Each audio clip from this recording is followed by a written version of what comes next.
Hey guys, this is Mike 1013 for FlopTurnRiver. I've been thinking for a while about 3-betting and about making a video about 3-betting, but I've realized that 3-betting is such a complex subject, such a wide subject, such an opponent and situation specific subject, that I could make a number of videos each focusing on a specific aspect of 3-betting. So today I'm going to get started by talking about 3-betting for value. So when can we 3-bet for value? Well, we have to ask ourselves, how does our hand compare against the range that our opponent can continue with?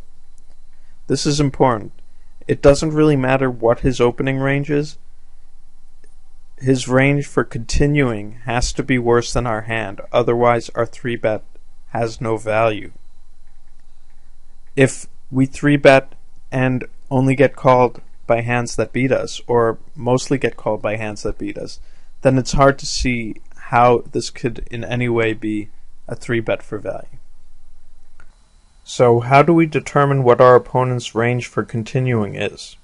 As always, reads are really good, and if you've seen your opponent do something and he got to showdown and showed his cards, that's very important. But if you don't have those kind of reads, you can use your opponent's PFR and fold to 3-bet stats to get a general idea of what his range might be. So for instance, if he's opening or raising 20% in a certain spot and his fold to 3-bet stat is 50%, then that means he's continuing with a range of 10%. And you can judge how well your hand stacks up against that 10% range to decide whether or not you can 3-bet for value. Now when you have something like aces or kings, it's pretty easy to tell how your hand is going to fare against your opponent's continuing range. You crush it, 99% of the time. So that's an easy 3-bet for value. But what about spots where it's not so clear, where it's kind of difficult to decide if we have a 3-bet for value? Well, I'm going to look at perhaps one of the classic cases of a hand where it's hard to know what you should do.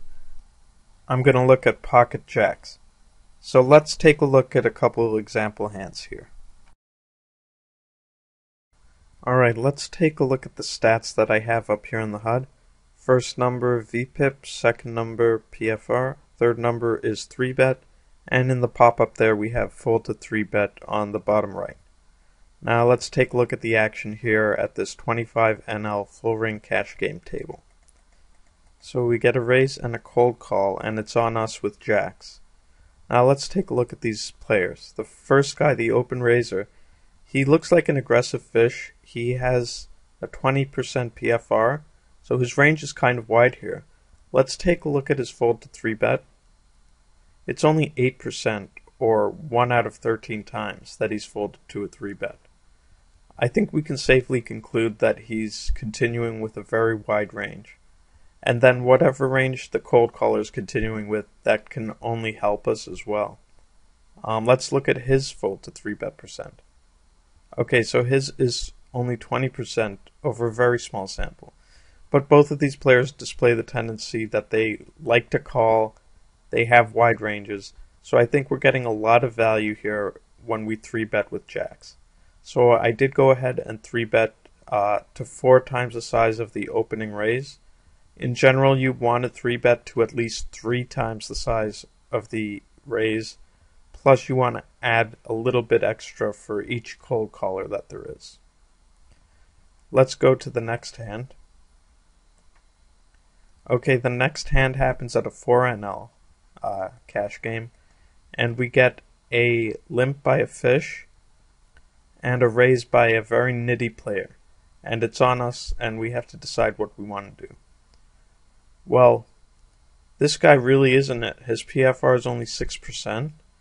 Now our jacks are barely ahead of 6%. I see no reason to 3-bet here.